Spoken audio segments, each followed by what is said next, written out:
والسلام علی من لا نبی بعدہ اما بعد فاعوذ باللہ من الشیطان الرجیم بسم اللہ الرحمن الرحیم۔ معزز سامعین، کل کے ہمارے درس مبارک میں شہید، اس کا مفہوم اور شہادت کی اقسام، اس پر ہم نے تفصیلی بات کی۔ آج کا جو ہمارا موضوع ہوگا اس میں حضرت سیدنا امام علی مقام سیدنا امام حسین رضی اللہ تعالی عنہ کی مدینہ منورہ سے مکہ مکرمہ کی طرف جو روانگی ہے اس کا سبب کیا بنا، اور آپ نے اپنا شہر جس میں آپ مستقل طور پر رہائش پذیر تھے اس کو آپ نے کیوں چھوڑا۔ 60 ہجری میں جب امیر شام حضرت معاویہ رضی اللہ تعالی عنہ آپ کا وصال ہو گیا، تو اس کے فوراً بعد یزید بن معاویہ نے اپنی خلافت کا اعلان کر دیا، اور اس کی وجہ یہ تھی کہ حضرت امیر معاویہ رضی اللہ تعالی عنہ نے اپنی زندگی میں یزید کی بیعت جو ہے اس کا آغاز کروا دیا تھا۔ اب اس بارے میں ہمارے علماء نے بہت مفصل انداز میں لکھا ہے کہ کیا یہ طریقہ جو ہے یہ بیعت اور خلافت کے اصول پر تھا یا کیسر و کسرا کے انداز اور طریقے پہ تھا۔ تو ہمارے علماء کی کثیر جماعت اس بات کی طرف گئی ہے کہ اپنی زندگی میں اس پر ایک بہت مفصل کتابیں بھی موجود ہیں، مل جاتی ہیں، اردو میں موجود ہیں اس وقت کتابیں، وہ بھی مل جاتی ہیں۔ تو اس پر متفقہ طور پہ یہ کہا گیا کہ اپنی زندگی اور حیاتی میں کسی کو اپنا نائب اور خلیفہ جو ہے وہ مقرر نہیں کیا جا سکتا۔ ایسا معاملہ جو ہے وہ صحابہ میں سے بھی کسی نے ایک شخص کے لیے نہیں کیا۔ جیسے مثال کے طور پہ حضرت عمر رضی اللہ تعالیٰ عنہ جب آپ پر حملہ ہوا تو آپ شدید زخمی تھے اور آپ کو علم ہو گیا کہ اب میری شہادت جو ہے وہ یقینی ہے، تو آپ سے پوچھا گیا کہ آپ کے بعد کون ہوگا، تو آپ نے فرمایا وہی 4-5 لوگ ہیں بدری صحابہ جو موجود ہیں، ان میں سے تم جس کو، یہ وہ لوگ ہیں 6 وہ لوگ ہیں اس وقت جن سے حضور اپنی زندگی کے آخری لمحہ تک حضور ان سے راضی گئے، خوش گئے، ان میں سے کسی ایک کو اپنا خلیفہ بنا لینا، اور ان میں نام بھی گنوا دیے۔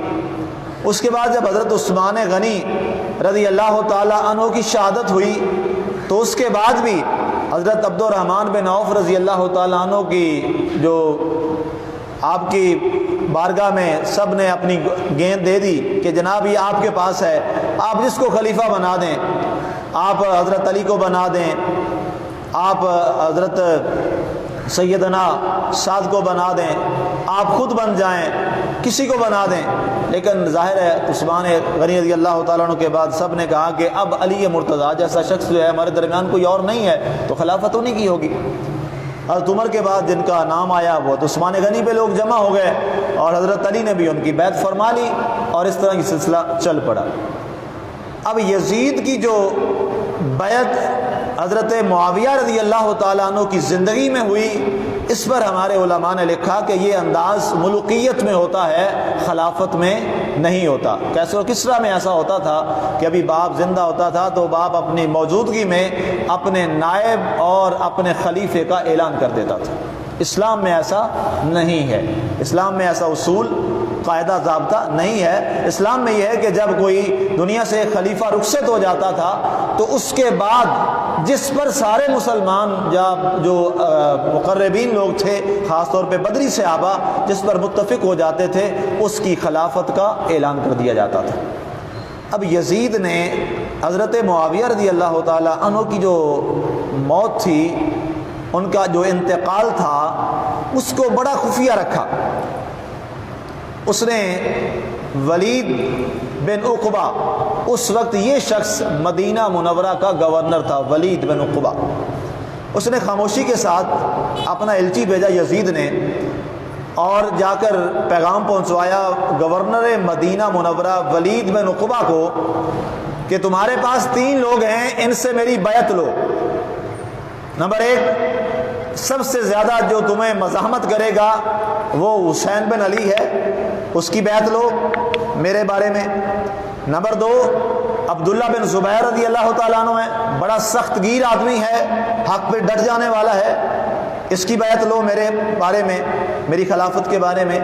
اور تیسرا شخص ہے عبداللہ بن عمر بن خطاب رضی اللہ تعالیٰ عنہ، ان تینوں سے بیعت لو۔ ابن اسیر اور طبری نے لکھا ہے کہ اس نے اپنے ایلچی کو یہ پیغام دے کے بھجوایا کہ بایعوا ثلاثہ رجال، حسین بن علی، عبداللہ بن زبیر، عبداللہ بن عمر، ولا ترکوا حتی یبایعوا، اور انہیں مت چھوڑنا اس وقت تک جب تک یہ میری بیعت کا اقرار نہ کر لیں۔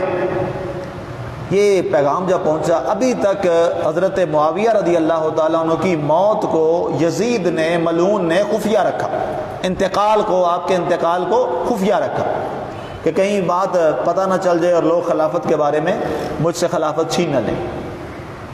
اب جب یہ بات وہاں پہنچی تو ولید بن عقبہ نے اپنے ایک درباری آدمی کو، خاص طور پہ جو اس کا بڑا قریبی تھا، اس کو بلایا، اور پھر اپنا نائب جو تھا مدینہ منورہ کے گورنر کا نائب، اس کا نام تھا مروان بن حکم، مروان بن حکم، انتہائی غلیظ فطرت کا یہ آدمی تھا۔ اس کو بلوایا کہ جناب اب یہ معاملہ ہوا ہے، اب کیا کرنا ہے؟ تو اس نے کہا میرا مشورہ آپ سے یہ ہے کہ آپ ان کو فوراً بلائیں، ان سے بیعت لیں، اگر یہ بیعت کر لیں تو درست، وگرنہ انہیں دربار کے اندر ہی قتل کر دیں۔ اتنی وہ بری ذہنیت کا آدمی تھا۔ امام حسین کو پیغام پہنچایا گیا شام کے وقت، غروب آفتاب کے وقت۔ ولید کا یہ طریقہ تھا کہ وہ دن کے وقت اپنا دربار لگاتا تھا، اپنا گورنر ہاؤس چلاتا تھا، اس کے بعد عصر کے بعد وہ اپنے گورنر ہاؤس میں موجود بھی نہیں ہوتا تھا۔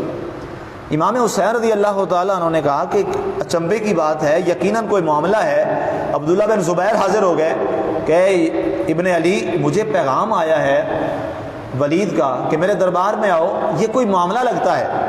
حضرت امام حسین نے فرمایا مجھے لگتا ہے، ظاہر ہے نواسے کس کے تھے سب کو جانتے تھے، فرمایا مجھے لگتا ہے کہ جناب معاویہ رضی اللہ تعالیٰ عنہ کا انتقال ہو گیا ہے اور اس بات کو یزید خفیہ رکھنا چاہتا ہے، اور میرا خیال یہ ہے کہ وہ ہم سے بیعت لینا چاہتا ہے یزید اپنے بارے میں۔ ان کا مجھے بھی لگتا یہی ہے۔ خیر آپ نے فرمایا میں جاتا ہوں، تم ابھی رہنے دو، میں جاتا ہوں، جو بات ہوگی دیکھ لیں گے۔ تو عبداللہ بن زبیر نے کہا کہ مجھے ان لوگوں سے خطرہ ہے، وہ کہیں آپ کو قتل نہ کر دیں۔ آپ نے فرمایا میں اپنے محافظوں کے ساتھ جاؤں گا، اللہ میری حفاظت فرمائے گا۔ آپ اپنے چند محافظوں کے ساتھ چل دیے، اور آپ نے فرمایا میں اکیلا اندر جاؤں گا، اگر کوئی آواز تمہیں سنائی دے تو فوراً اندر آ جانا اور ان باغیوں کا سر جو ہے وہ اڑا دینا۔ آپ اندر تشریف لے گئے، ولید ملا، مروان بن حکم وہاں موجود تھا، دو وہ لوگ اور تیسرے امام حسین رضی اللہ تعالیٰ عنہ۔ گورنر مدینہ ولید بن عقبہ نے کہا کہ اے حسین ابن علی، آپ کو کہ میں خبر دینا چاہتا ہوں۔ آپ نے فرمایا بتائیے کیا خبر ہے؟ کہا کہ حضرت معاویہ رضی اللہ تعالیٰ عنہ کا انتقال ہو گیا ہے، اور یزید نے مجھے پیغام بھیجا ہے، آفیشیلی پیغام آیا ہے کہ آپ اس کی خلافت کے لیے میرے ہاتھ پر اس کے لیے بیعت کریں، یعنی یزید کے ہاتھ پہ جو ہے بالواسطہ آپ بیعت کریں۔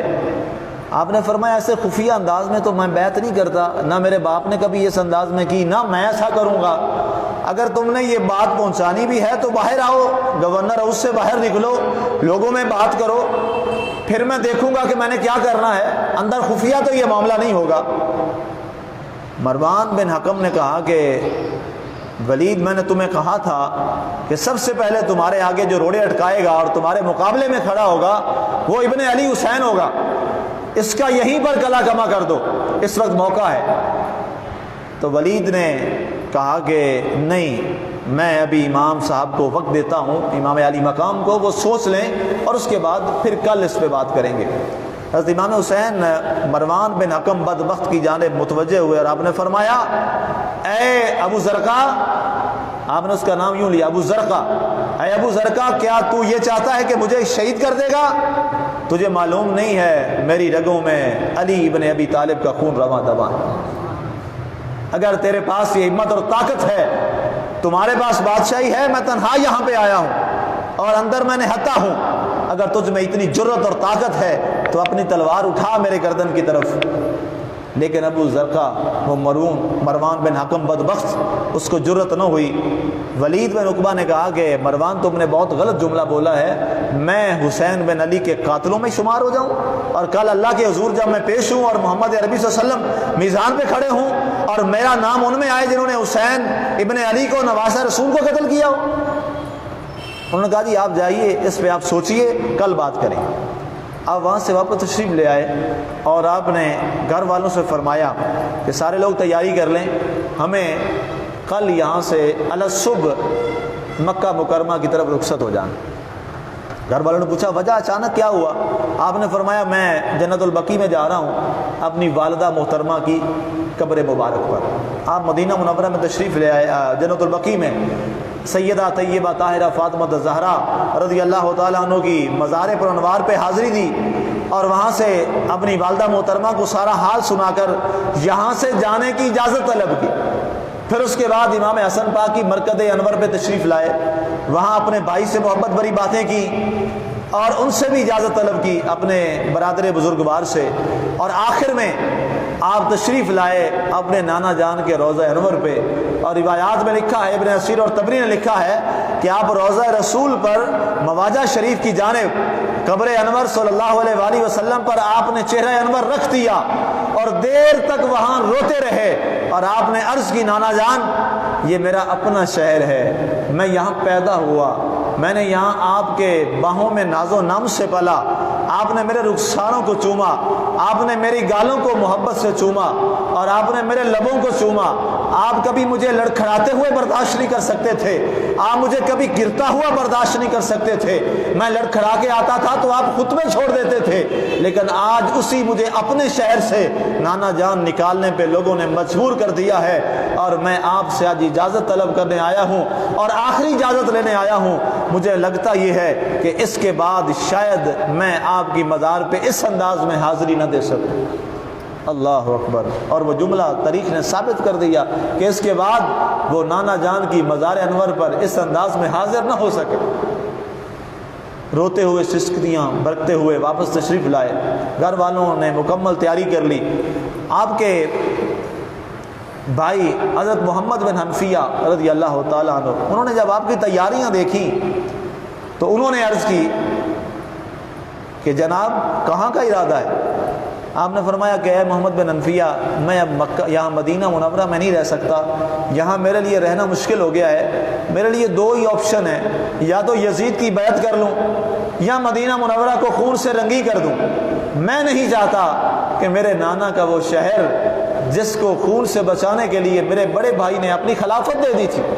امام حسن رضی اللہ تعالیٰ عنہ نے بہت بڑا کام کیا ہے تاریخ میں، ایسا کام کسی نے آج تک نہیں کیا اور نہ قیامت تک کوئی کرے گا۔ امام حسن پاک تو حسین پاک کے بھی امام بن گئے۔ آپ نے اپنی خلافت اس لیے کہ میرے نانا کے شہر میں خون خرابہ نہ ہو، اپنی خلافت 6 مہینے صرف کرنے کے بعد اپنی خلافت خود کہ کئی مسلمانوں میں خون ریزی نہ ہو، اپنی خلافت جو آپ کا حق تھا، جو آپ کی ہی خلافت تھی، آپ نے اس کو لڑائی اور خون ریزی سے بچنے کے لیے کہ میرے نانا کا شہر جو ہے وہ خون آلود نہ ہو جائے، آپ نے وہ حضرت معاویہ کے حوالے کر دیا، اور وہ آپ نے حدیث کا جملہ جو تھا وہ سچ کر دکھایا۔ سرکار دو عالم صلی اللہ علیہ وسلم نے امام حسن کو دیکھ کے فرمایا تھا میرا یہ وہ صاحبزادہ اور شہزادہ ہے کہ اللہ تعالیٰ اس کے ذریعے سے مسلمانوں کے 2 گروہوں میں صلح فرما دے گا، اور آپ نے وہ صلح کروا دی۔ یہ ایک الگ واقعہ ہے، اس پہ شہادت حسن پہ انشاءاللہ رضی اللہ تعالیٰ عنہ پہ انشاءاللہ یہ موضوع کو لے کے چلیں گے۔ واپس آئیے، انہوں نے مشورہ دیا کہ میری خواہش یہ ہے کہ آپ ٹھیک ہے یہاں سے چلے جائیں، آپ کہیں دور الگ چلے جائیں، گم نامی کے عالم میں چلے جائیں، جب یزید کا معاملہ کسی طرف کوئی سمجھ آئے گا، لوگ آپ کے ساتھ آ جائیں گے تو پھر یزید کے خلاف آپ ڈٹ کر نکلیے گا، وگرنہ مجھے لگتا یہ ہے کہ 2 ہی صورتیں ہیں، یا تو آپ یزید کی بیعت کریں گے یا آپ بیعت نہیں کریں گے، اور مجھے یقین یہ ہے کہ آپ نے یزید ملعون کی بیعت کرنی ہی نہیں۔ آپ نے فرمایا محمد بن حنفیہ تم بتاؤ جن ہاتھوں کو محمد عربی نے چوما، جن دستے مبارک کو سرکار نے اپنے چہرہ انور پہ ملا ہو، ایسی روایات موجود ہیں، سرکار دو عالم صلی اللہ علیہ وسلم جب حضرت امام حسین کو اٹھاتے تھے نا، اپنے باہوں میں لیتے تھے، تو آپ محبت اور پیار کے لیے کیا فرماتے تھے؟ آپ امام حسین کا دائیں ہاتھ پکڑتے، پہلے اس کو آپ ایسے بوسہ دیتے، اور پھر بوسہ دینے کے بعد دونوں ہاتھ پکڑ کے حضور اپنے چہرہ انور پہ ایسے کیا کرتے تھے۔ یہ اعزاز کسی کو مل سکتا ہے؟ اور بھائی یہ ایک محبت فطری ہے۔ ایک وہ بیٹا بچہ ہو جو گھر والا ہو، گھر کا بیٹا ہو، اور ایک وہ ہو جو آپ کے دور کا ویسے آپ سے عقیدت رکھتا ہو، کیا وہ کبھی برابر ہو سکتے ہیں؟ ہو ہی نہیں سکتے۔ ایک گھر کا بیٹا ہے، اس کے ساتھ آپ اکیلیاں بھی کرتے ہیں، اس کو آپ سینے پہ بھی کھلاتے ہیں، اس کو آپ اپنے کندھوں پہ بھی چڑھاتے ہیں، اس کو آپ اپنے ساتھ بھی لپٹاتے ہیں، آپ اس کے ساتھ پیار کرتے ہیں۔ بعض دفعہ لوگ امام حسین رضی اللہ تعالیٰ عنہ باقی صحابہ کے درمیان تقابل کے معاملے میں آ کر مقابلے میں کھڑے کر دیتے ہیں، ان کو ان کے مقابلے میں، ان کو ان کے مقابلے میں۔ بھائی بات اور ہے، جو گھر والا معاملہ ہوتا ہے وہ باہر والوں کے ساتھ کبھی بھی نہیں ہو سکتا۔ حسین پاک تو سیدھا سیدھا حضور کے گھر والے ہیں، اور حضور نے اپنا بیٹا فرمایا، اس میں حدیث بے شمار موجود ہیں۔ تو بیٹے کے مقابلے میں تو کائنات کی کوئی اور چیز نہیں آ سکتی، یہ فطری چیز ہے۔ آپ کا بیٹا ہو جتنا بھی گندا ہو نا، کیا آپ بیٹے کو چھوڑ کر بھتیجے کو محبوب بنا لیں گے؟ کسی اور کو بنا لیں گے؟ نہیں، سوال ہی پیدا نہیں ہوتا۔ بیٹا اپنا بیٹا ہی ہوتا ہے، بیٹی اپنی بیٹی ہوتی ہے۔ یہ بیٹیوں والے بہتر جانتے ہیں کہ جن کی اولاد ہوتی ہے، اپنی اولاد سے بھی بڑھ کر بیٹی کی اولاد محبوب ہوتی ہے۔ یہ انسانی فطرت ہے، یہ انسانی تقاضا ہے۔ انسان کئی دفعہ پوتوں کی تکلیف برداشت کر لیتا ہے، نواسے کی تکلیف برداشت نہیں کر سکتا، یہ انسان کی فطرت ہے۔ تو حضور کے امام حسین اور حسن کیا تھے؟ نواسے تھے، اور آپ ان کے شہزادوں کو اپنی اولاد اور بیٹا فرماتے تھے۔ انہوں نے کہا کہ اے محمد بن انفیہ، میں کبھی بھی یزید ملعون کے ناپاک ہاتھوں میں، جو شرابی ہے، زانی ہے، کبابی ہے، وہ کھلے عام اسلام کی بغاوت کرتا ہے، اسلام کے شاعر کا منکر ہے، اور اسلام کا وہ مذاق اڑاتا ہے، اور وہ شراب پی کر نعوذ باللہ قرآن کی تلاوت کرتا ہے حقارت کے لیے، میں اس گندے ترین شخص کے ہاتھ میں ہاتھ دے دوں؟ ان کا مجھے پتا ہے کہ آپ نے کبھی ایسا نہیں کرنا، تو اب اگر دوسرا آپ رکیں گے تو یہاں خون ریزی ہوگی، آپ کہیں پہاڑوں میں چلے جائیں۔ آپ نے فرمایا نہیں محمد بن انفیہ، میں یہاں سے سیدھا مکہ مکرمہ میں جاؤں گا، مکہ مکرمہ میں جاؤں گا۔ آپ کو یاد ہوگا جب حضور صلی اللہ علیہ وسلم، یہ میں نے بات آپ کو بتائی ہوئی ہے، جب سرکار نے مکہ چھوڑا تھا، 13 سال اعلان نبوت کے ہو چکے تھے، 53 سال آپ کی عمر مبارک تھی۔ کتنی عمر مبارک؟ 53 سال، اور اللہ کے رسول بھی تھے، نبی بھی تھے۔ جب آپ نے مکہ چھوڑا تھا تو آپ کی آنکھوں سے اتھرو نہیں آ گئے تھے؟ آپ رو پڑے تھے، اور آپ نے فرمایا تھا اے مکہ، میرا دل نہیں کرتا تجھے چھوڑنے کو، میرا بچپن یہاں گزرا، میرا لڑکپن یہاں گزرا، میں یہاں رہا، میں یہاں پیدا ہوا، میرے آباء و اجداد اس شہر کے باسی، اور میں اس شہر کا رہنے والا ہوں، میرا دل نہیں کرتا اس کو چھوڑنے کو، تجھے چھوڑنے کو، لیکن مکہ کیا کروں، تیرے رہنے والے مجھے یہاں رہنے نہیں دیتے۔ جب اللہ کے رسول کو یہ تکلیف ہوئی تھی اور آپ کی آنکھوں سے اتھرو آ گئے تھے، تو کیا حسین پاک نے خوشی سے مدینہ چھوڑا تھا؟ بڑی تکلیف کے ساتھ مدینے کو چھوڑا اور مکہ کی جانب روانہ ہو گئے۔ جب مکہ مکرمہ میں پہنچے تو حضرت عبداللہ بن زبیر پہلے مکہ مکرمہ میں یہاں تک پہنچ چکے تھے۔ جب ان کو پتہ چلا کہ امام حسین بھی یہاں تشریف لائے ہیں تو وہ آئے ملاقات کے لیے، اور انہوں نے کہا کہ بتائیے حسین کیا بنا؟ میں تو پہلے ہی نکل آیا تھا کہ مجھے پیغام آیا تھا ولید کا کہ مجھے آ کے دربار میں ملو، تو مجھے پتا تھا کہ وہ کیا بات کرے گا۔ آپ نے فرمایا میں گیا اور اس نے مجھے یہی بات کی کہ یزید کے ہاتھ پر، تو میرے ہاتھ پر بیعت کرو یزید کے لیے۔ تو میں نے اس سے کہا کہ میں اس پہ بعد میں بات کروں گا، ابھی میں اس پر بات نہیں کرنا چاہتا، اور اس سے اگلے روز ہی میں نے مدینہ منورہ کے تقدس کے لیے مکہ مکرمہ کا جو سفر ہے وہ اختیار کر لیا۔ اب جو ہی آپ مکہ مکرمہ میں پہنچے، لوگوں کو پتہ چلا تو لوگ آپ کے ارد گرد یہاں پر جمع ہونا شروع ہو گئے، اور حضرت عبداللہ بن مطیع رضی اللہ تعالیٰ عنہ راستے میں جو آپ کو ملے، انہوں نے آپ کو مشورہ دیا کہ اے حسین ابن علی رضی اللہ تعالیٰ عنہ، آپ مکہ میں اس وقت تک رہیے جب تک لوگ آپ کی خلافت کے لیے اور آپ کی بیعت کے لیے لوگ تیار نہیں ہو جاتے، آپ کوئی اعلان نہ فرمائیں۔ اور میری امید یہ ہے، آپ نے فرمایا عبداللہ بن مطیع رضی اللہ تعالیٰ عنہ، کہ مجھے یقین ہے کہ لوگ آپ کے ہاتھ پر بیعت کرنے کو ترجیح دیں گے بمقابلہ یزید ملعون۔ آپ نے فرمایا ابھی میں مکہ میں ہوں اور یہاں ٹھہروں گا اور پھر دیکھوں گا کہ حالات و واقعات کیا ہوتے ہیں۔ اس کے بعد پھر آپ کا جو سفر اگلا شروع ہوتا ہے، مکہ سے کوفہ کی جانب اور وہ سفر آپ نے کیوں شروع فرمایا اور وجوہات کیا بنی، اس پہ انشاءاللہ کل کے درس میں بات کریں گے۔ وما علینا الا البلاغ المبین۔